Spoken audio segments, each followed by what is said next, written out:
बिस्मिल्लाहिर्रहमानिर्रहीम। Welcome students to another video lecture. और हम लोगों ने चैप्टर 18 सेकेंड ईयर से रिप्रोडक्शन वो स्टार्ट किया हुआ था।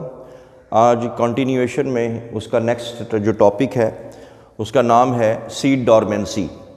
सीड डॉर्मेंसी को अगर हम लोग नॉर्मली इसकी ट्रांसलेशन करें तो यूँ भी कर सकते हैं कि सोया हुआ बीज।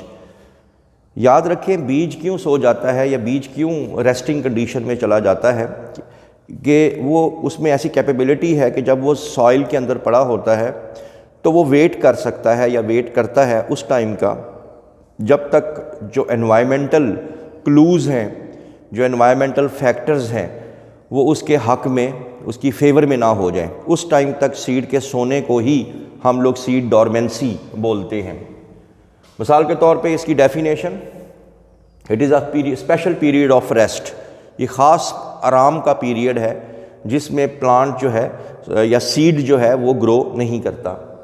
इसकी सिग्निफिकेंस क्या है, ऐसा ये क्यों करता है? सिग्निफिकेंस इसकी ये है कि enables embryo to survive in unfavourable environmental conditions. देखिए, जैसे मैंने आपको बताया कि कोई भी दुनिया की जो ज़िंदा चीज़ है वो हमेशा अपने आप को सर्वाइव करने की तरफ जाती है। तो अगर एक सीड है, बाहर का टेम्परेचर बहुत ज़्यादा है या बाहर का टेम्परेचर बहुत कम है या पानी की अवेलेबिलिटी नहीं है, तो वो ग्रो करना का मतलब उस टाइम ये होगा कि अपनी मौत को खुद दावत देना। तो लिहाजा वो अपने आप को और अपने अंदर मौजूद जो टाइनी प्लांट है जिसको आप एम्ब्रियो कह रहे हैं, उसको ये सर्वाइवल का मौका देता है। एग्जाम्पल्स भी दी हुई हैं आपकी बुक में। वाटर स्कार्सिटी है, पानी की कमी है, लो टेम्परेचर है, टू हाई टेम्परेचर है। तो इन कंडीशंस के अंदर सीड जो है वो स्पेशल पीरियड ऑफ रेस्ट में चला जाता है। एडॉप्टेशंस क्या है इसके लिए? जब तक हालात ख़राब होते हैं तो उसके लिए ये क्या अपने अंदर अडॉप्ट करता है, तो आप बता दें, सीजीज और लिमिट्स इट्स ग्रोथ। ये अपनी ग्रोथ को रोक देता है, ठीक है, क्योंकि वो मौका अभी ग्रोथ करने का नहीं है। इम्पॉर्टेंस इसकी क्या है? ज़ाहिरी बात है, मकसद उसका यही है कि मैं अपनी सर्वाइवल के चांसेस को इन्हेंस करूं।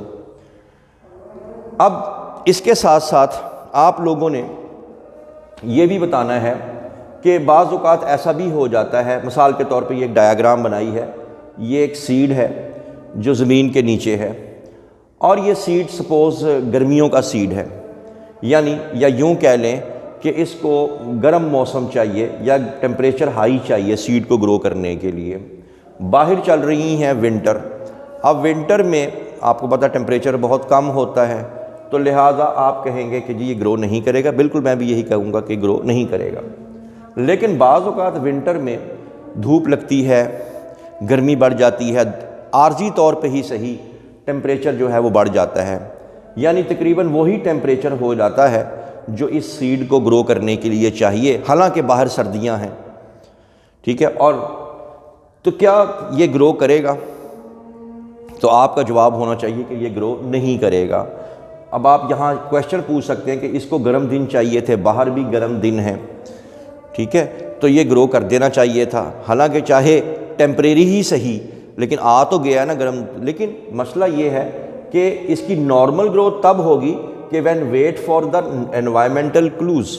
ये बाकी क्लूज़ को भी देखता है, सिर्फ टेम्परेचर को नहीं देखता कि ये मुझे गर्म दिन चाहिए, बाहर भी गर्म दिन आ गए हैं तो ये ग्रो करना शुरू कर देगा। नहीं, ये अब और चीज़ें भी देखेगा। मिसाल के तौर पे ये दिन और रात की लंबाई को भी डिटेक्ट करेगा। जैसे गर्मियों के अंदर दिन की लंबाई बड़ी होती है, रातें छोटी होती हैं। सर्दियों में दिन की लंबाई बड़ी छोटी और रातें जो हैं वो लंबी होती हैं। तो उनका भी ये जो है वो इंतज़ार करता है और इस तरह वो ग्रो नहीं करेगा जब तक सारे के सारे क्यूज़ उसके फेवर में ना आ जाए। तो अवॉइड टेम्परेरीली प्रेजेंट स्टिमुलस। और ये जो मसनूई तौर पे कुछ दिन के लिए ये जो हॉट डे टेम्परेचर आया है, ये इसमें जो है ये ग्रो नहीं करेगा और बाकी क्लूज़ का भी वेट करेगा। जब सारे के इशारे इसकी फेवर में होंगे तब ही ये ग्रो करेगा। उसके बाद नेक्स्ट आपका टॉपिक है बुक से, fruit set and fruit growth. यहाँ पे कहानी कुछ ये यूँ स्टार्ट करता है कि जो पोलन ग्रेन होता है जो कि मेल पार्ट से आ रहा है, इसमें सेफ ट्रांसफ़र ऑफ गैमीट्स, यानी ये पोलन ग्रेन के दो फ़ायदे हैं। एक फ़ायदा तो ये है कि ये जो जर्मिनेटिंग पोलन ग्रेन है it is highly rich in oxygen, पहली बात। और दूसरा इसके अंदर ये है, होता किस लिए है, for the safe transfer of gametes, यानी स्पर्म्स वगैरह के लिए, एग तक पहुंचाने के लिए ये पोलन ग्रेन होते हैं। तो दो काम हो गए पोलन ग्रेन के, एक not only the transfer of gametes but also it is rich in oxygen. तो ये गैमीट्स की समझ तो आ गई, लेकिन ऑक्सीजन क्यों ज़रूरी है? आपको मालूम है जब पोलन ग्रेन स्टिग्मा पे गिरता है तो बनाता है पोलन ट्यूब, और pollen tube stimulate the wall of ovary and style to produce more oxygen. तो ये देखें, ये स्टाइल और ओवरी की दीवारों में से जब ये गुजरेगा पोलन ट्यूब, तो उनकी दीवारों को ये प्रमोट करेगा क्या बनाने के लिए, ऑक्सीजन बनाने के लिए। तो ये ऑक्सीजन क्यों ज़रूरी है? ऑक्सीजन इसलिए ज़रूरी है, फ्रूट सेटिंग यानी रिटेंशन ऑफ ओवरी। रिटेंशन कहते हैं रखना, रहना। याद रखें, यही फ्लावर का ये जो पार्ट होता है ओवरी, इसी से ही फ्यूचर के अंदर फ्रूट बनना होता है। और अगर ये पोलन ग्रेन नहीं आएगा, पोलन ट्यूब नहीं बनेगी, तो स्टाइल और ओवरी की दीवारें ऑक्सीजन प्रोड्यूस नहीं करेंगी। उसके नतीजे में क्या होगा कि फ्लावर ज़मीन पे गिर जाएगा, फूल टूट जाएगा। और जब फ्लावर गिरने का मतलब ये है कि फ्रूट नहीं बनेगा, या फ्रूट की जो प्रोडक्शन है ओवरऑल उस फील्ड की वो कम हो जाएगी। तो आपने भी यही बताना है कि विदाउट इट, यानी अगर ये पोलन ट्यूब नहीं बनती या पोलन ग्रेन नहीं आता, एब्सीशन हो जाएगी, फ्लावर नीचे गिर जाएगा और रिड्यूस फ्रूट यील्ड, और फल की जो पैदावार है वो कम हो जाएगी।